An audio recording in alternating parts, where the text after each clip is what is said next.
book, Porter claimed that Diddy's parties were nothing more than elaborate, intimate gatherings, and everyone wanted in. She allegedly detailed encounters with other celebrities, including a notable married woman. Another interesting aspect of this case is the financial settlements. Ventura settled a lawsuit against Combs for $20 million, and another with the hotel for $10 million related to the 2016 assault. These are massive amounts of money, y'all. The kind of money most people will never see in their lifetime. The scale of these settlements raises questions about what Diddy might have been willing to pay to keep other situations quiet. It also shows the resources he had at his disposal to potentially silence those who might speak out against him. But evidence may suggest that his money won't save him this time round, because he is allegedly being set up by people with far more resources than him and who have a personal grudge against the Bad Boy Records founder. The legal battle and pursuit of justice. The entertainment industry has a long history of turning a blind eye to misconduct by powerful figures. We saw it with Harvey Weinstein, R. Kelly, and countless others. It's the ugly side of Hollywood that people don't like to talk about. In Diddy's case, his power extended beyond just his music empire. He had connections in fashion,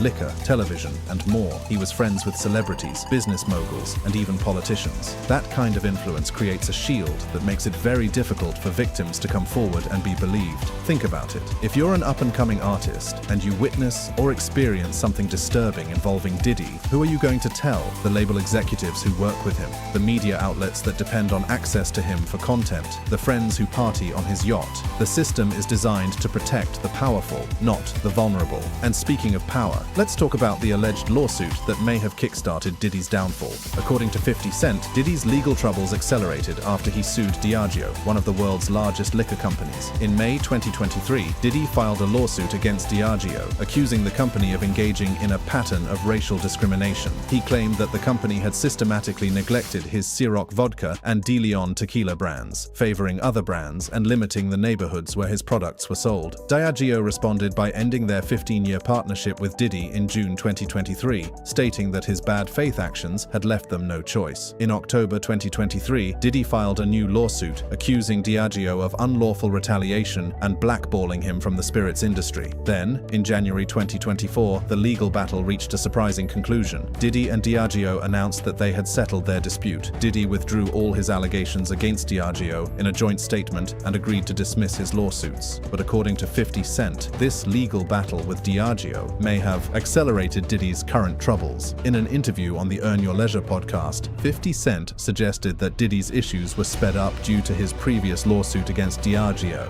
It's great for us to work for them. It's not so cool when you start to own things. You see what I'm saying? So I made a lot of money with them too. Like, there's a point, they did a deal that mirrored what Puffy's deal with Diageo was for Ciroc. So he didn't have ownership of that at any point. 50 Cent went on to say, when you see him go to De Leon is when you see him have some issues. And perhaps most tellingly, it gets bad. You know, and these people have really strong relationships. Don't think that the civil case doesn't turn into a criminal case faster because he's making them uncomfortable. What 50 Cent seems to be suggesting is that by going after a powerful corporate entity like Diageo, Diddy may have lost some of the protection that his status and connections had previously afforded him. It's like he poked the bear, and the bear decided to stop protecting him from the hunters. Now, this is speculation, of course, but it's interesting to consider how power dynamics in the industry might have both protected Diddy for years, and then, when those alliances shifted, left him vulnerable. Let's also talk about another figure who's been vocal about Diddy, Jaguar Wright. According to her, Diddy might have something to do with the mysterious deaths of his close associates. Kim is dead. Heavy D is dead. Andre Harrell is dead. The only two left are Puffy and Al almost died. Isn't that interesting? In a 2022 interview, she made some stunning claims and went on to ask, has Puffy ever been in a coma? Has anything happened to him? He must be the luckiest because it seems like everybody that worked at Uptown Records from the very beginning is gone.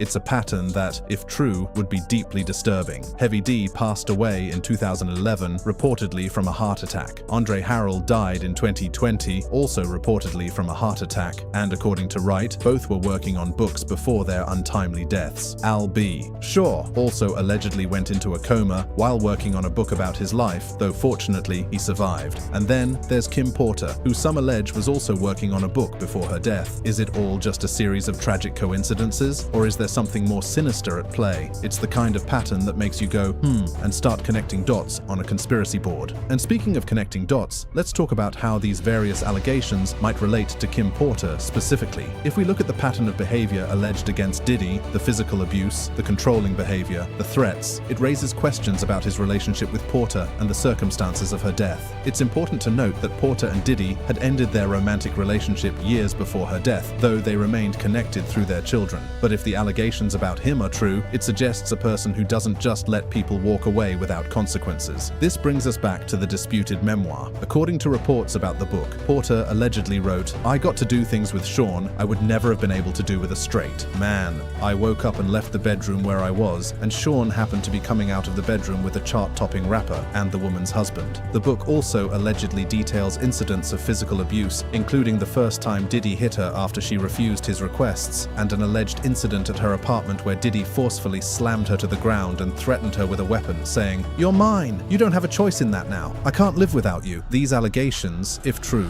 paint a picture of a controlling, abusive relationship that mirrors what Cassie has testified about, and it raises questions about whether Porter's death might be connected to what she knew or what she was planning to share. If Kim Porter did experience abuse at the hands of Diddy, as alleged in the disputed memoir, she might have faced similar calculations about whether to speak out, and if she was planning to do so, as Al B. Shaw has suggested, it would have been an enormously courageous and potentially risky decision. One thing that is clear, though, is that this case is exposing the dark underbelly of the music industry and celebrity culture. It's revealing how power can be abused, how victims can be silenced, and how public personas can be carefully crafted to hide disturbing private behavior. Diddy, the